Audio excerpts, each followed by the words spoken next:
Aujourd'hui, il y a beaucoup de choses sur la méditation, beaucoup d'idées fausses. Il règne énormément de confusion dans ce domaine. Beaucoup de personnes ne savent plus trop bien à quoi se fier. Est-ce que c'est réellement la méditation? La méditation, c'est un véritable entraînement de l'esprit. Le problème aujourd'hui, c'est que nous sommes pleins d'urgence. La priorité, c'est vous, votre réalisation, parce que c'est de là que va découler tout le reste. Votre relation avec les autres, avec vos enfants, avec votre conjoint, avec vos collaborateurs, va complètement découler de votre état d'être, de comment vous êtes. C'est pas en continuant à faire les mêmes choses qu'on va obtenir des choses différentes. Parce que la méditation, elle a un aspect découvrant. Elle va mettre en lumière votre manière de penser. Vous allez dire, oh mon Dieu, et apprenez à accepter vos pensées telles qu'elles sont. Pensez aussi aux autres, à tout le bonheur que vous pourriez leur apporter si vous étiez un peu plus paisible. Faites-leur le cadeau de votre bonheur, de votre bien-être, de votre sérénité.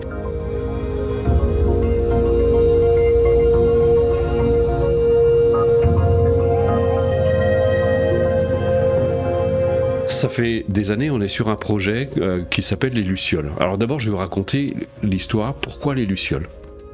Comme vous le savez, j'ai fréquenté Shimada Rinpoche, qui est un grand maître, qui était hautement considéré par sa communauté bouddhiste tibétaine. Et je l'ai fréquenté pendant 15 ans. J'ai vécu des choses extraordinaires à son contact. Et le jour où il est décédé, il s'est passé un événement assez incroyable. Ce jour-là, je ne savais pas qu'il était décédé. Je me promenais avec une amie dans mon village et il s'est mis à avoir une profusion de lucioles. C'était en juin 2002. Il s'est mis à avoir une profusion de lucioles comme j'en avais jamais vu. Alors, je ne sais pas si vous avez déjà vu, il y a des lucioles, on peut en voir de temps en temps, mais là, il y avait des nuages de lucioles. On baignait littéralement dans les lucioles. Et c'était quelque chose d'assez incroyable, j'en revenais pas. Et je me suis dit, mais que se passe-t-il? C'est extraordinaire, qu'est-ce qui est en train de se passer?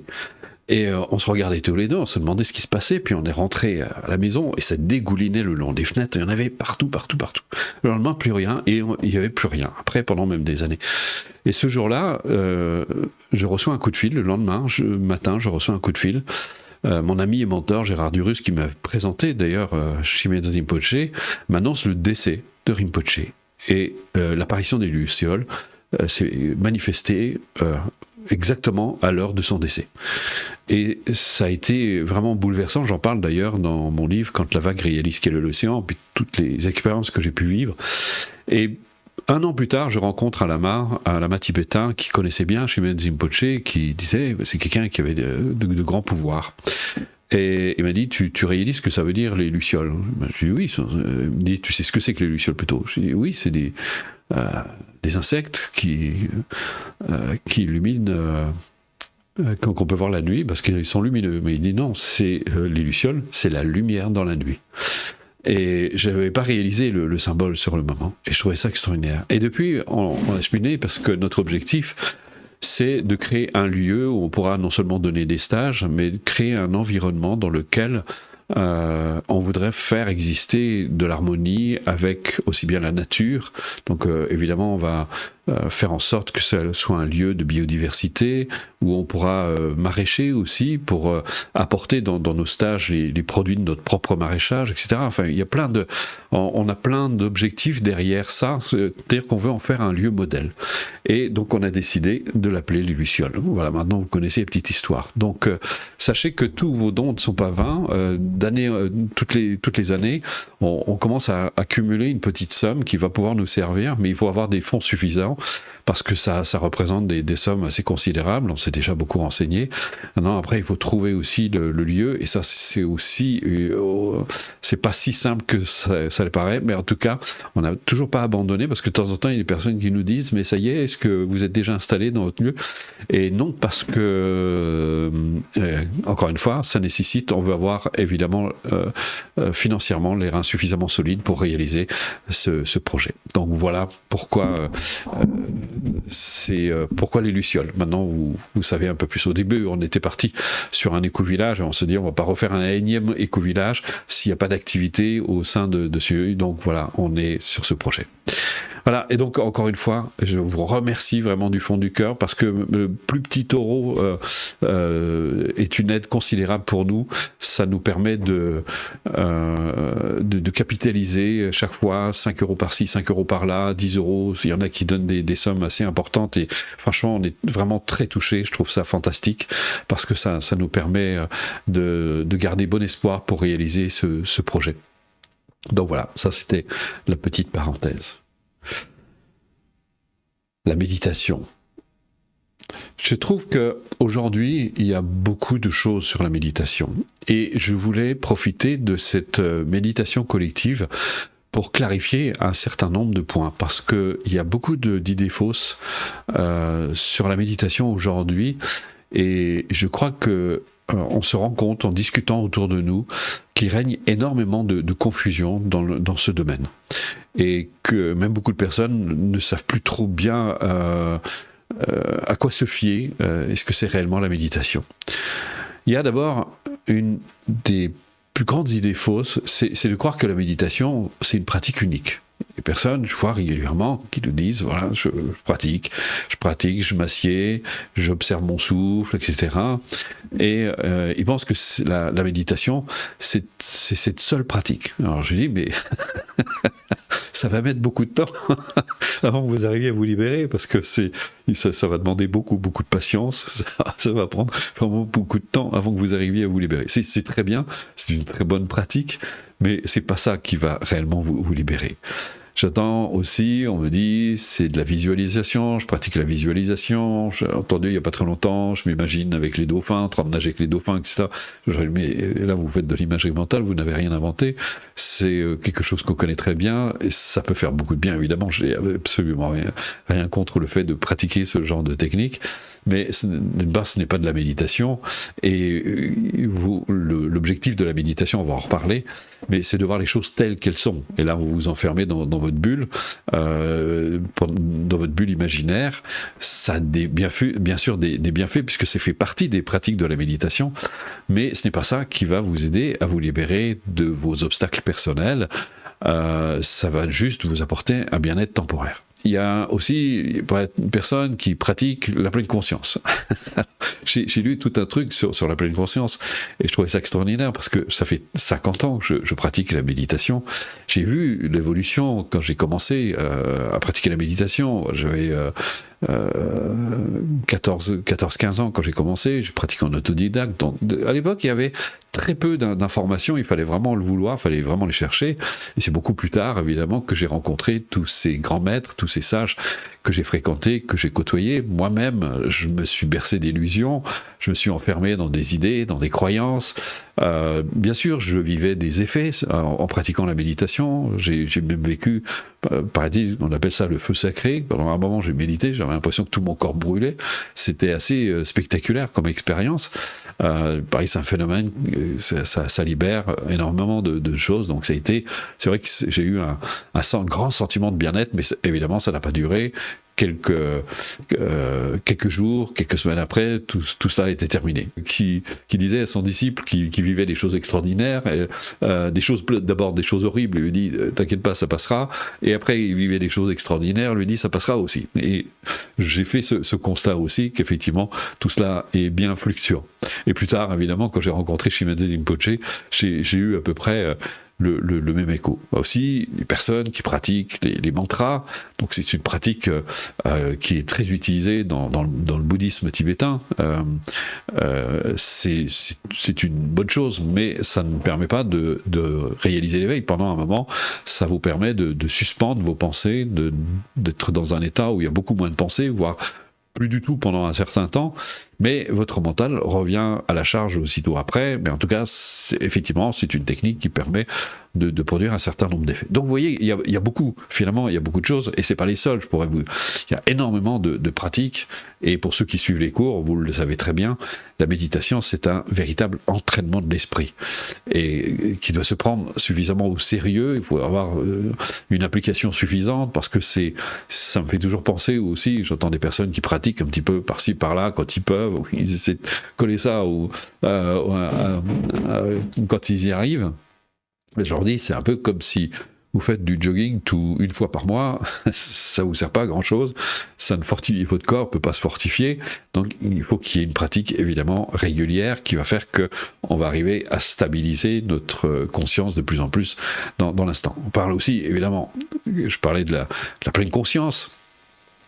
On décrit la pleine conscience comme la capacité à être conscient de tout ce qui se passe autour de nous et en même temps en nous-mêmes. Et alors évidemment, vous allez être beaucoup plus conscient des fleurs qui sont autour de vous, des arbres qui sont autour de vous. Vous allez être un peu plus conscient peut-être de vos pensées parfois.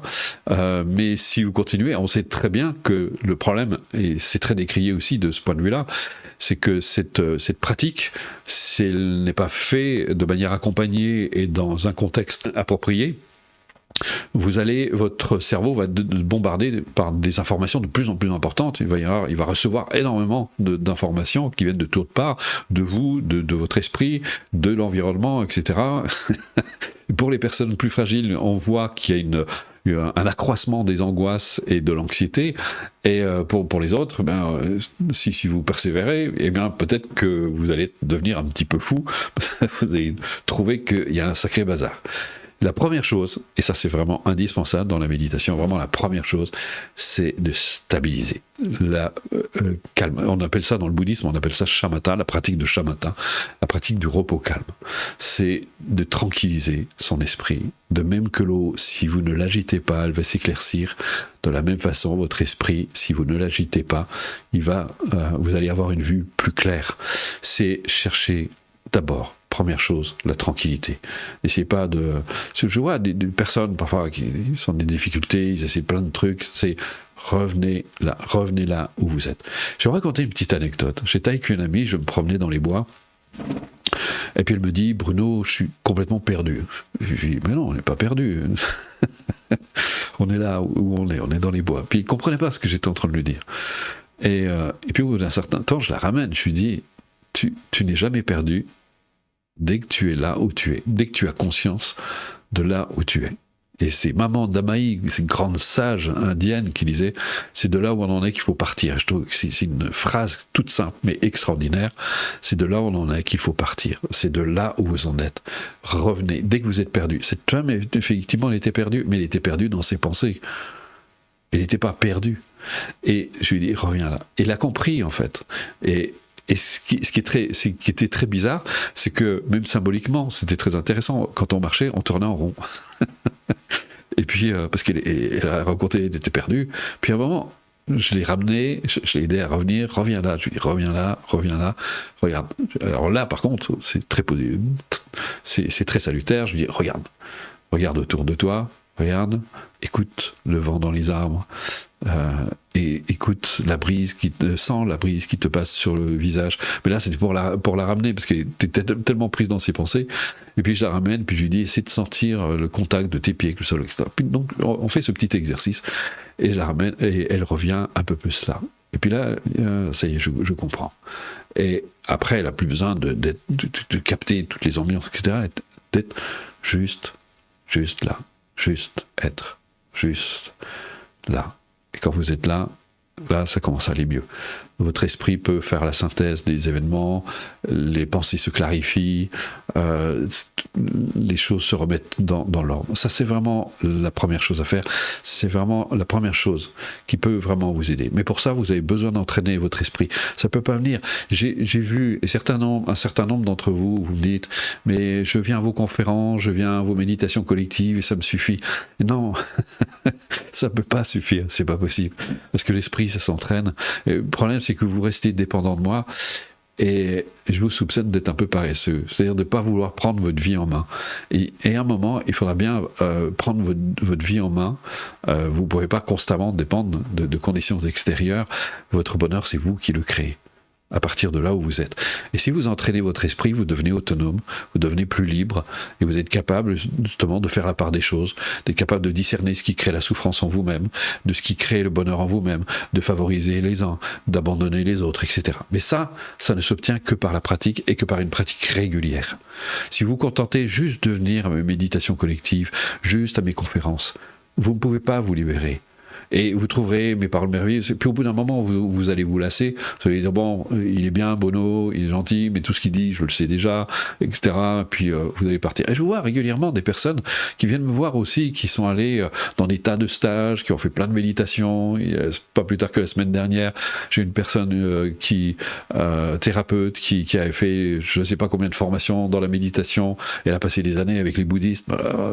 Je lui ai dit, mais qu'est-ce que vous cherchez encore?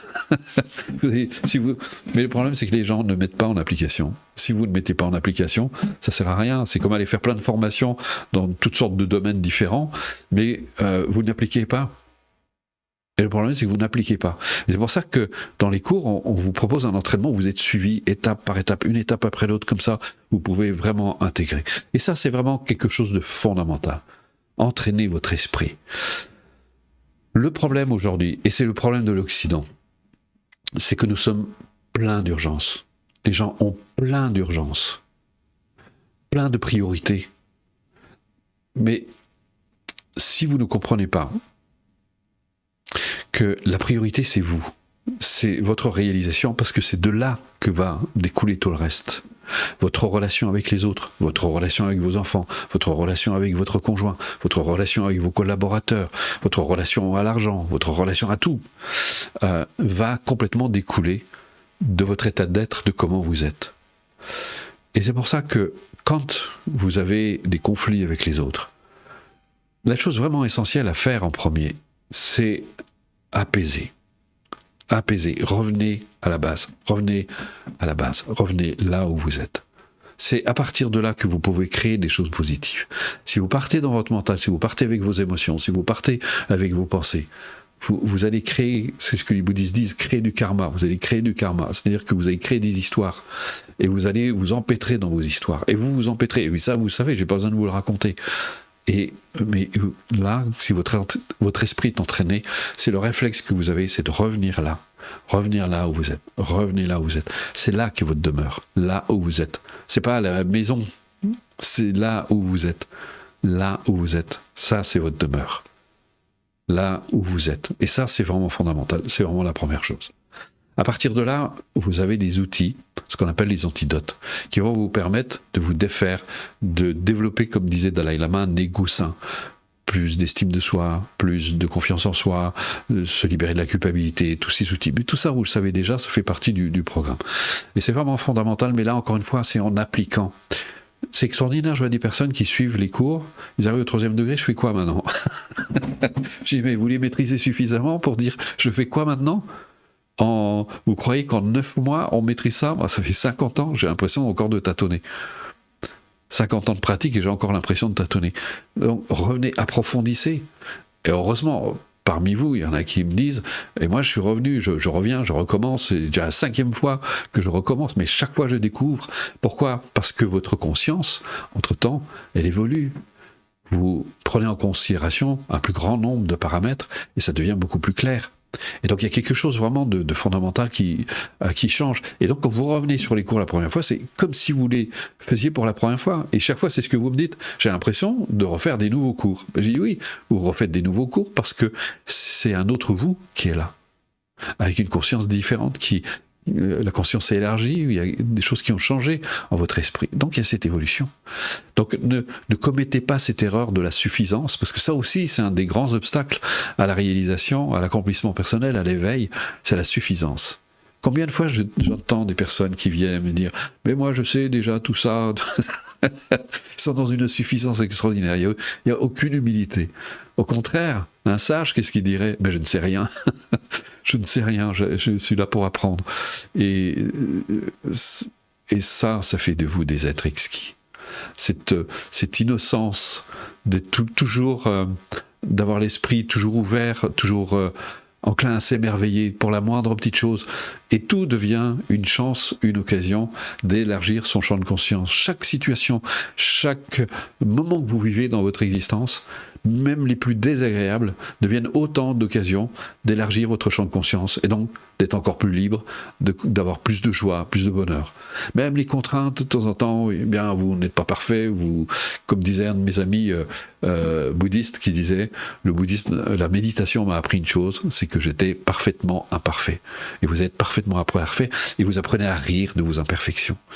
Et donc vous n'êtes plus là à vous faire du tort. Je vois tellement de gens se plaindre de tout et de rien, mais ça aussi, ça ne marche pas. Ça ne marche pas. Est-ce que vous avez déjà vu quelqu'un qui passe son temps à se plaindre? Est-ce qu'il a vu sa situation s'améliorer? Est-ce qu'il a vu sa vie s'améliorer? Jamais, parce que ça ne marche pas. C'est ce qui faisait dire un sage indien que j'ai rencontré, qui nous invitait à nous poser cette question. Qu'est-ce que vous ont apporté jusqu'à aujourd'hui vos comportements? Qu'est-ce qui vous ont apporté jusqu'à aujourd'hui? Examinez-les. Et s'ils n'apportent rien, abandonnez-les. Est-ce que le fait de se plaindre, ça a réglé vos problèmes? Bien sûr que non. Au contraire, ça vous enfonce encore un petit peu plus dedans. Reconnaître un état de fait, c'est-à-dire de se rendre compte qu'effectivement, par exemple, vous avez des difficultés financières, c'est un état de fait. Mais si vous êtes dans la plainte, vous allez vous affaiblir et ça vous empêche de trouver des solutions. Si au contraire vous vous apaisez, vous allez essayer de trouver la sérénité et vous dire comment est-ce que je peux résoudre cette difficulté? Quelles sont les ressources que j'ai à ma disposition, que ce soit des ressources physiques, mentales. Évidemment, si ça manque au niveau pécunier, ben vous allez essayer de voir quelles solutions vous pouvez apporter. Et il y a un proverbe tibétain que j'adore qui dit « Si vous avez un problème et que vous avez une solution, eh bien vous n'avez pas de raison de vous en faire. Mais si vous avez un problème et que vous n'avez pas de solution, vous n'avez pas plus de raison de vous en faire. » Donc, s'inquiéter pour tout et pour rien, ça ne sert strictement à rien. Mais de vous le dire comme ça, vous allez me dire, ouais, mais c'est facile, vous vous rendez pas compte, moi ce que je vis, parce que c'est souvent ce que les gens me disent. Ils disent, vous vous rendez pas compte de ce que je vis? Vous savez, vous n'avez pas idée par où je suis passé. Mais, et ça montre que vous n'appliquez pas, parce que quand vous appliquez, vous commencez à avoir suffisamment de détachement par rapport à vous-même pour vous rendre compte, c'est comme ça qu'on abandonne ces comportements. Parce que si vous n'avez pas la pratique, vous ne pouvez pas abandonner vos comportements, parce que vous êtes identifié à vos comportements. Donc c'est solide, ça colle. Le jour où vous déciderez vraiment à vous y mettre, à vous engager fermement, à mettre en application et à pratiquer sans relâche, là, il y a quelque chose qui va vraiment changer. Mais dans une culture, on aime bien, c'est un peu de loisir. On vient faire un petit peu de méditation comme ça. Les gens, avant, on prenait un peu tout le monde qui venait dans les stages. Mais les gens, ils venaient en stage comme ils venaient au Club Med. Ils se disaient, bon, on va s'occuper de moi, et donc on ne prend plus de public maintenant, et c'est réservé uniquement aux personnes qui suivent nos cours, parce que c'est un petit peu pénible. On est là pour leur transmettre quelque chose, puis eux, bon, non, ils viennent, ils passent un bon moment, ils viennent passer les vacances. Et je me suis dit, non, ça va pas. Je suis là pour aider les gens à intégrer cette démarche. Je suis pas là pour les distraire. C'est pas l'objectif. S'ils veulent être distraits, ils s'inscrivent au Club Med. Donc, et on est dans cette société de consommation, et on voudrait que les choses changent, mais on continue à faire ce qu'on a toujours fait. Donc, gardez à l'esprit, je l'ai répété des milliers de fois, mais si vous continuez à penser, à agir, à vous exprimer, comme vous l'avez toujours fait, vous ne pouvez pas espérer obtenir des résultats différents de ceux que vous avez obtenus jusqu'à aujourd'hui. Et ça doit être gravé dans votre esprit pour que vous en ayez vraiment conscience. Et c'est ce qui vous impliquera à changer. Qu'est-ce que vous croyez? Je suis tout le temps, et même avec notre équipe, même avec l'équipe, avec Loïc, avec Nathalie, on est constamment en train de réviser la copie, toujours. Rien n'est acquis. Et on change, et s'il faut changer sa manière de faire, on change notre manière de faire. S'il faut changer sa manière de s'exprimer, sa manière d'agir, eh bien on change tout ça, sa manière de penser. Si ça nécessite d'être changé, eh bien on le change, parce que c'est pas en continuant à faire les mêmes choses qu'on va obtenir des choses différentes. C'est impossible. Donc si, dans la pratique aussi, je vois les personnes, elles sont fantastiques, elles commencent à pratiquer, au bout d'une semaine, elles ont eu un peu de résultats au début, ah mais ça marche plus. Les gens sont vraiment extraordinaires. Vous êtes vraiment extraordinaires parfois. Vous êtes d'une paresse absolument incroyable. Vous verrez que ça marche tout de suite, qu'il ne faudrait pas persévérer, il faudrait juste faire un petit peu de méditation, un petit peu de pleine conscience, un petit peu de mantra, un petit peu de musique sur les oreilles. Vous êtes fantastique. Comme disait un de mes amis médecins C'est un médecin asiatique. Il a un franc-parler. Il disait vous êtes vraiment extraordinaire. Vous êtes grave. Je dis, vous voulez que ça change et puis vous continuez vraiment à faire les mêmes choses. Ça demande un minimum de discipline. Et j'ai envie de dire, quand vous en aurez vraiment assez, quand vous aurez effectivement, si la pleine conscience doit vous apporter quelque chose, alors soyez pleinement conscient que ce que vous faites, mais ça ne marche pas. Vous êtes un peu comme parfois, un peu comme cette personne qui s'obstine à exécuter une tâche exactement de la même façon. Et qui râle, qui dit mais ça ne marche pas. Et il refait exactement la même chose. Il recommence les mêmes gestes, il recommence la même attitude, et ça ne marche toujours pas. Il ne se dit pas, bon, peut-être qu'il faut que je change ma façon de faire. Mais parfois, il y a des personnes qui vont se dire, bah oui, je vais changer ma façon de faire. Et regardez-vous faire. C'est vrai que c'est très désagréable de se regarder faire. Parce que parfois, vous allez vous dire, mais mon Dieu, c'est extraordinaire. Et vous serez même tenté. Et c'est pour ça que parfois, les gens ont du mal avec la méditation. Parce que la méditation, elle a un aspect découvrant. C'est ôter la couverture. C'est-à-dire qu'elle va mettre en lumière vos pensées. Elle va mettre en lumière votre manière de penser. Vous allez dire, oh mon Dieu, comment est-ce que je pense ? Et vous allez recouvrir aussitôt. Et vous allez recouvrir comment ? Parce que vous vous jugez, vous confondez admettre, reconnaître et juger. Donc vous appliquez des jugements sur ce que vous percevez de vous. Et vous vous dites, mais je suis tordu. Peut-être que vous êtes tordu, c'est possible, mais c'est pas la question. Ça va rien changer. Que vous jetiez l'anathème, ça va rien changer. Et souvent, c'est un vrai problème. Je le vois d'ailleurs quand j'enseigne. Les gens, ils se blessent parfois avec ce que je leur dis. Ils arrivent à se blesser, alors qu'on parle d'amour, on parle de compassion, etc. Mais pourquoi ? Parce qu'ils se jugent. Je suis épaté parfois des personnes qui me disent, mais vous culpabilisez. Je leur dis, s'il y a bien une personne qui ne culpabilise pas, croyez-moi, c'est quelqu'un qui est complètement non-dualiste.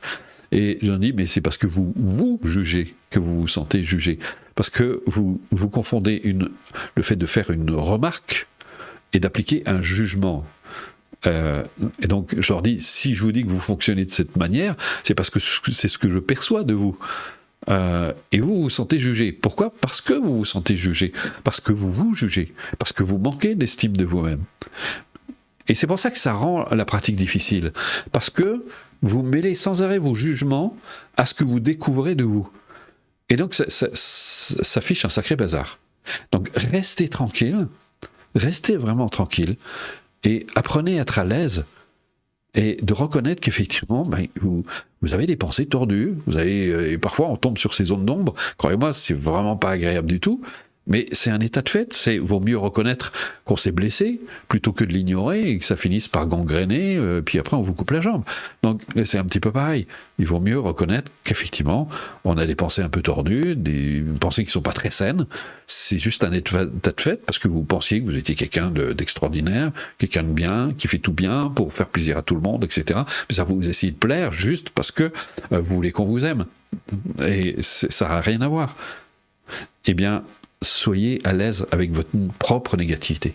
Et regardez en vous-même. Soyez à l'aise. C'est un état de fait. C'est un fait. Les pensées sont des faits. C'est pas un bien ou un mal. C'est, encore une fois, vous appliquez du jugement. C'est un état de fait. Et apprenez à accepter vos pensées telles qu'elles sont. Agréables, désagréables, positives, négatives, peu importe. Mais encore que ça, c'est positif, négatif, c'est un jugement de valeur.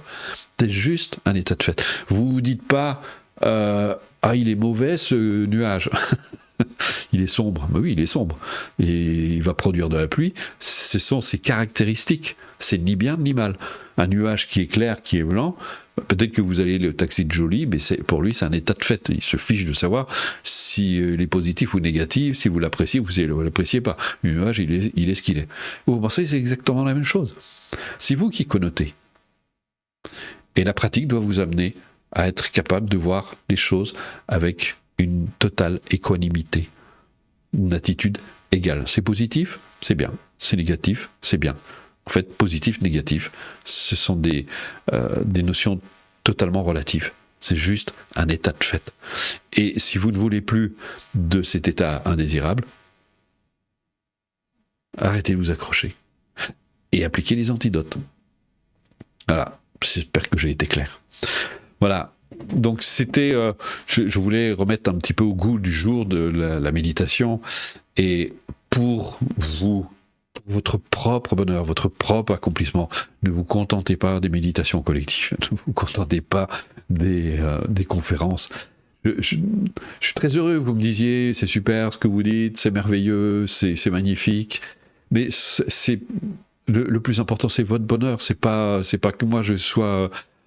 que vous m'envoyez des remerciements, ça me touche beaucoup, bien sûr, je suis très heureux, au moins je sais pourquoi je travaille, mais c'est pas juste ça, c'est votre bonheur va participer à celui des autres. Ne vous limitez pas à vous en vous disant oui, mais bon, moi, pensez aussi aux autres, à tout le bonheur que vous pourriez leur apporter si vous étiez un peu plus paisible, si vous étiez devenez un cadeau pour les autres. Faites-leur le cadeau de votre bonheur, de votre bien-être, de votre ouverture, de votre sérénité, et à commencer par vos enfants, parce que vos enfants, ils ont bien le droit d'avoir des parents heureux, non? Vous ne trouvez pas? Donc, faites le cadeau à vos parents. Il y a certainement une personne qui va encore me dire oui, mais parce que j'ai reçu un message il n'y a pas très longtemps, oui, mais mes enfants me tournent le dos. Mais pourquoi ils vous tournent le dos? Parce que vous n'êtes pas une terre d'accueil. Mettez du bonheur. Ils ont besoin de repères pour se guider dans la vie. Ils n'ont pas besoin de vos récriminations. Ils ont besoin, encore une fois, de votre bonheur. Donc donnez-leur votre bonheur. Moi, j'ai pas d'enfant, mais quand je pratique, je pense à vous. Je fais don de mon bonheur. Je fais don de ma vie, je fais don de mon bonheur. Parce que c'est le plus beau cadeau qu'on puisse faire aux autres. C'est le don de l'amour. Si vous n'êtes pas capable de vous aimer vous-même comme vous aimeriez quelqu'un d'autre, d'aimer la vie que vous incarnez, votre vie, elle est précieuse. Elle est aussi précieuse que celle des autres, et celle des autres est aussi précieuse que la vôtre. Donc se négliger, c'est pas la solution. Ignorer les autres, c'est pas la solution non plus. De toute façon, vous n'avez pas le choix. Parce que la loi de cause et d'effet est patente. Regardez aujourd'hui, notre monde est un vrai bazar. Vous savez, souvent, j'essaie de transposer, de me dire, parce que je ne connais pas Trump, je n'ai jamais rencontré, mais j'essaie toujours de me dire, si c'était mon frère, qu'est-ce que je lui dirais? Et c'est mon frère humain. Et s'il était, je lui dirais, mais bon sang, mais qu'est-ce que tu fais? Tu as été élu président pour aider les gens, pas pour faire des affaires, pour aider à la fois ton peuple, mais aussi participer à cette grande communauté qu'est le monde. Et aujourd'hui, dans ce bazar, il est temps de remettre de la bienveillance, mettre la bienveillance en première ligne. La bienveillance envers tous. Et pas juste, celui-là, je l'aime pas, donc il n'a pas droit à ma bienveillance. C'est l'amour à la compassion, c'est inconditionnel. Les gens me parlent d'amour inconditionnel. Mais quand ils me disent, je pratique l'amour inconditionnel, mais quand je vois comment ils se comportent, je me dis, il n'y a rien d'inconditionnel dans votre façon de faire. Celui-là, il a droit à votre amour, celui-là, il n'y a pas droit. Ça, c'est pas inconditionnel. Donc ça n'a rien à voir. Ça ne veut pas dire que vous devez aimer tout le monde. C'est-à-dire, il faut bien faire la distinction entre l'amour et la compassion et le fait d'avoir des relations. Il y a des personnes avec qui vous n'aurez jamais des relations. Je m'imagine très mal avoir une relation avec Trump. Ça serait vraiment épouvantable. Et avec beaucoup de personnes que je croise, ça ne pourrait pas fonctionner.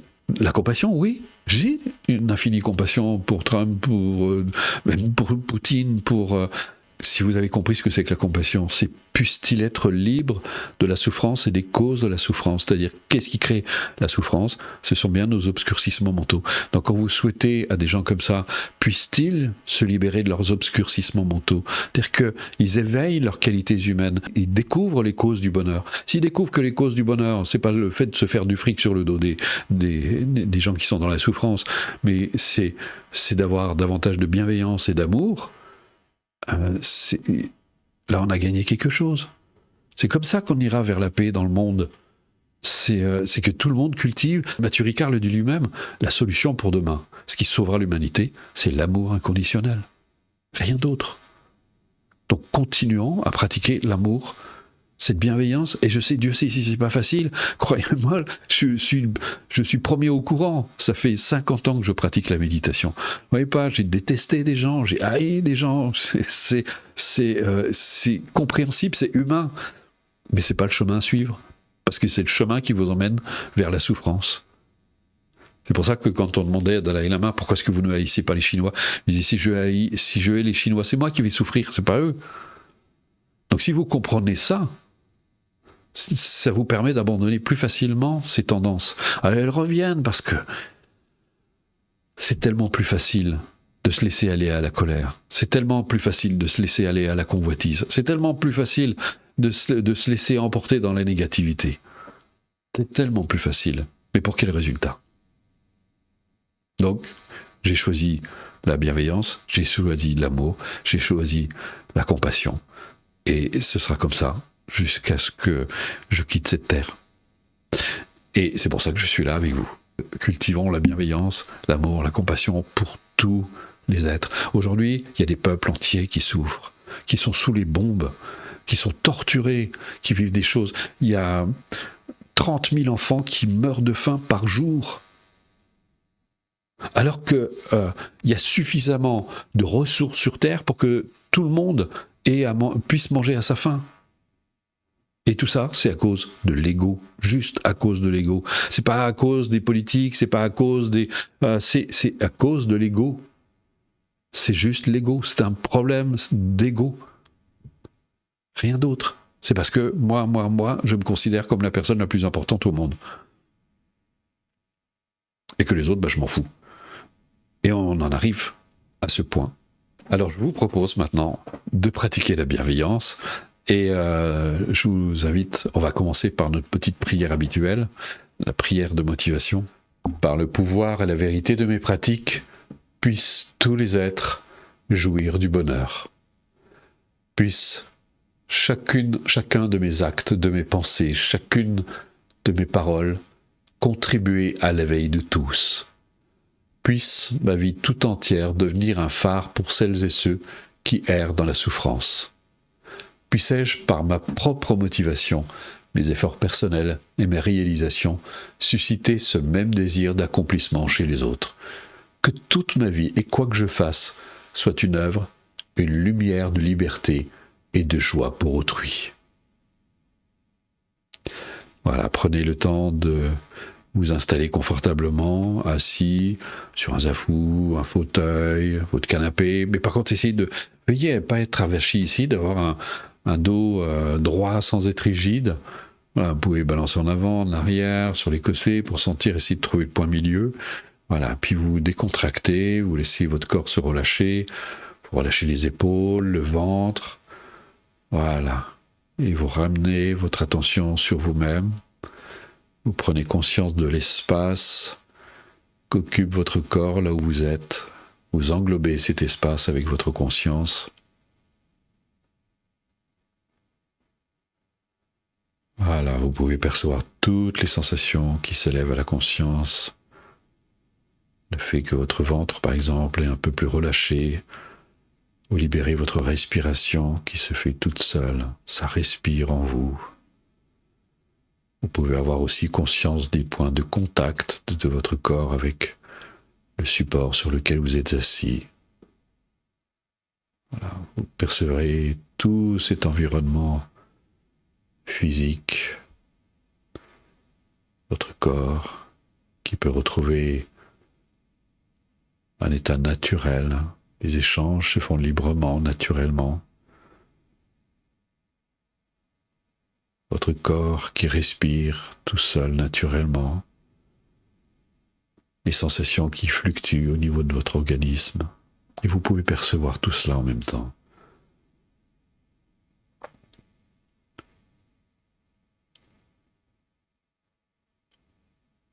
Vous n'essayez pas d'être calme, vous n'essayez pas de contrôler vos pensées, vous les laissez être.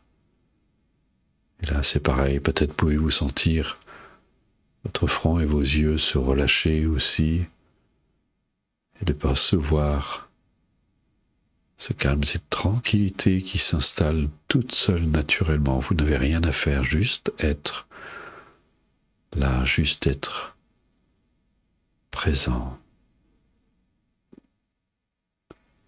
Présent à cette tranquillité qui s'installe. Et si vous voyez vos pensées sont agitées, elles vont dans tous les sens, laissez être. Un peu comme si vous observiez des mouvements qui se produisent dans l'eau, qui vont dans tous les sens. Et vous êtes juste là, comme un spectateur, paisible, tranquille, qui peut voir cette danse des pensées. Elles vont, viennent, apparaissent, disparaissent, changent. Laissez être tout cela. Laissez vos pensées dans leur état naturel. N'essayez pas de les contrôler, Ne cherchez pas à être plus calme, soyez juste là, juste présent.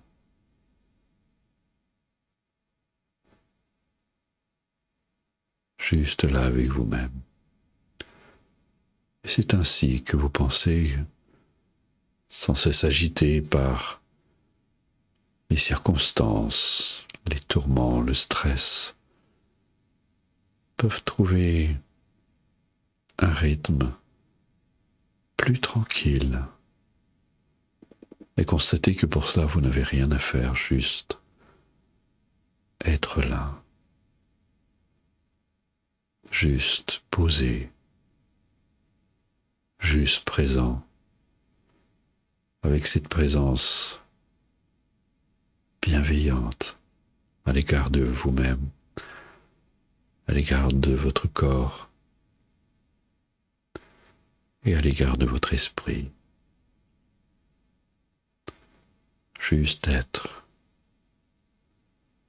tranquille.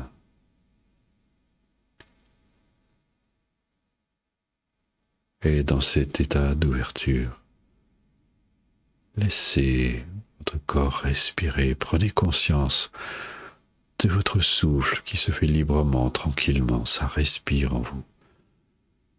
Ça respire tout seul sans que vous ayez besoin d'intervenir. Laissez être. Et je vais vous laisser pendant quelques instants en silence pour que vous puissiez goûter à cette paix, à cette tranquillité.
Voilà.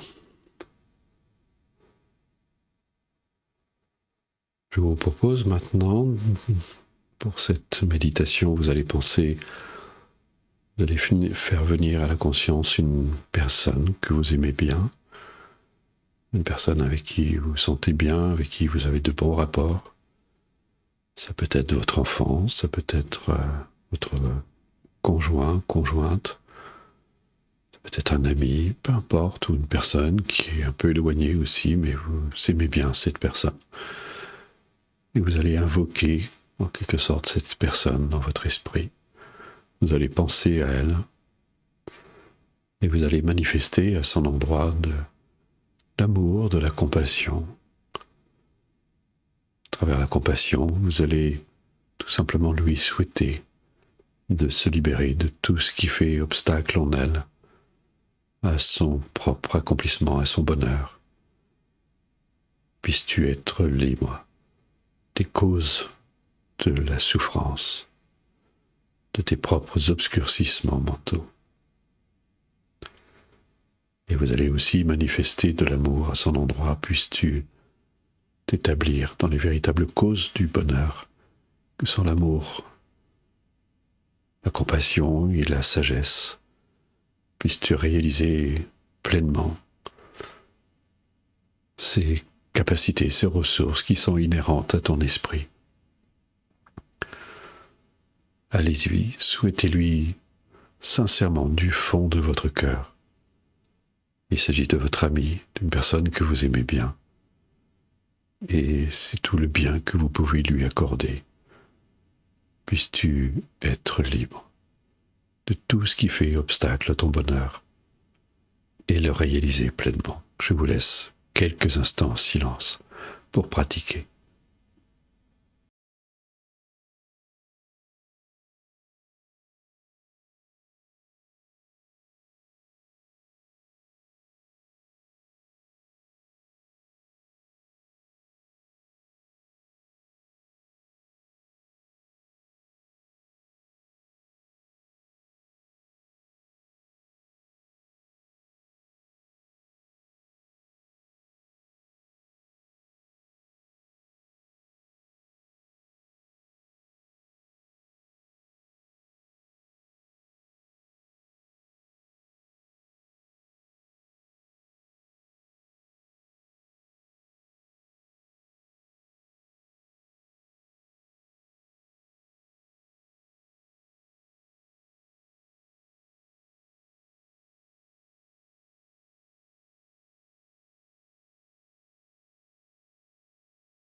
Voilà.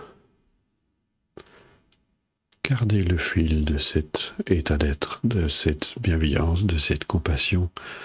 Et maintenant, vous allez élargir cette bienveillance aux personnes pour qui votre sentiment est plutôt neutre, des personnes que vous croisez au quotidien. Peut-être les commerçants du quartier, vos collègues de travail, peu importe, des personnes que vous croisez pour qui votre sentiment est plutôt neutre, indifférent.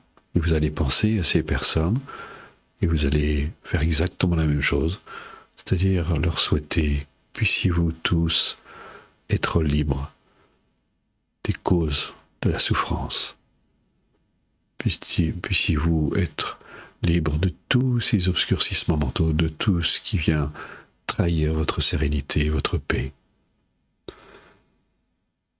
Et puissiez-vous vous établir dans la véritable nature de votre esprit, éveiller ainsi aux capacités de bienveillance, de compassion, d'amour, de sagesse, toutes ces qualités qui vous font vous sentir pleinement heureux et accompli. Je vous laisse quelques instants en silence pour procéder aussi.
Restez ouvert, restez disponible.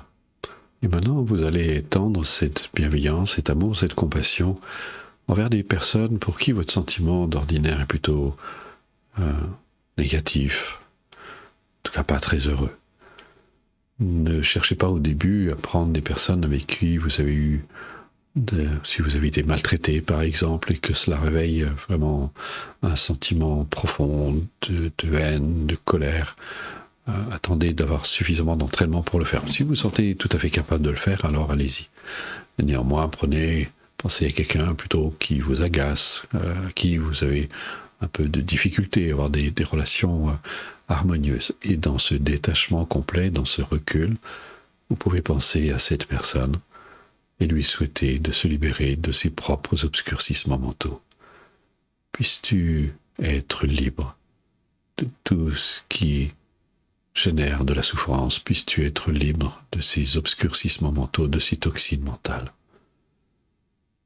Et puisses-tu ainsi réaliser ta véritable nature, éveiller en toi l'amour, la compassion, la sagesse qui participeront à ton bonheur, à ta paix. Voilà, je vous laisse là aussi quelques instants silence pour procéder.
Voilà, ne forcez rien, restez toujours ouvert, disponible. Et maintenant, vous allez penser à vous, vous allez faire exactement la même chose, vous allez vous souhaiter vous-même, puissé-je être libre des causes de la souffrance. Et si vous avez besoin de quelque chose de concret, pensez aux sentiments négatifs qui vous animent parfois, ce qui domine dans votre esprit, que ce soit la peur, la jalousie, la colère, le désir avide, peu importe.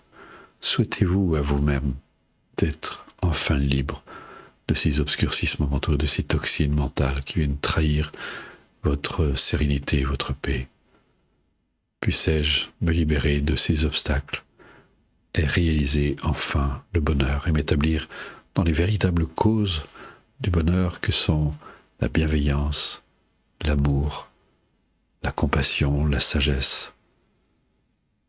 Puissé-je m'établir, trouver la stabilité, de manifester cette bienveillance de façon la plus constante possible. Je vous laisse là aussi quelques instants en silence. Soyez authentique, soyez sincère en vous-même, envers vous-même.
Voilà, manifestez ainsi vraiment une vraie compassion pour vous-même, véritable bienveillance, véritable amour. Vous souhaitez d'être heureux en pensant à tout le bien que cela fera à toutes les personnes que vous fréquentez, que vous côtoyez, tout ce que vous apportez au monde. C'est vraiment le cadeau que vous pouvez faire aux autres. Voilà, vous pouvez tranquillement interrompre cette pratique, retrouver votre état d'être habituel, tout en gardant le fil de la pratique. Quand vous pratiquez, je vous invite vraiment, quand vous faites une pratique seule, de garder le fil, de l'emmener avec vous, pas d'interrompre comme ça brutalement, de garder le fil de la pratique et d'essayer de l'emmener. Et ça va s'insinuer de plus en plus dans votre quotidien. Ça va devenir vraiment une saine habitude dans tout ce que vous ferez. Voilà. Vraiment merci, merci infiniment du fond du cœur de votre présence, de votre implication, et je ne le répéterai jamais assez, mais appliquer, appliquer, appliquer, c'est vraiment la mise en application. Ça sert à rien d'aller voir 150 coachs, d'aller voir des maîtres, d'aller à droite, à gauche. Je l'entends tellement souvent aujourd'hui, j'ai des personnes au téléphone, et ne vous dispersez pas. Essayez de trouver vraiment une pratique dans laquelle vous vous sentez bien et approfondissez. C'est un sage tibétain que je connaissais très bien, disait toujours à Siddhiti, mais vous n'approfondissez pas ce que vous avez. Donc vous allez à droite, à gauche, vous allez faire des tas de stages pensant, en réalité, vous n'approfondissez pas, vous ne faites que vous disperser. Donc revenez là, approfondissez encore. Et ayez vraiment une bonne et saine maîtrise de la pratique, et vous verrez que ça va vraiment changer votre vie. Voilà, merci du fond du cœur, merci aussi pour vos dons, merci pour votre présence, merci pour votre implication, merci pour tout ce que vous apportez aux autres.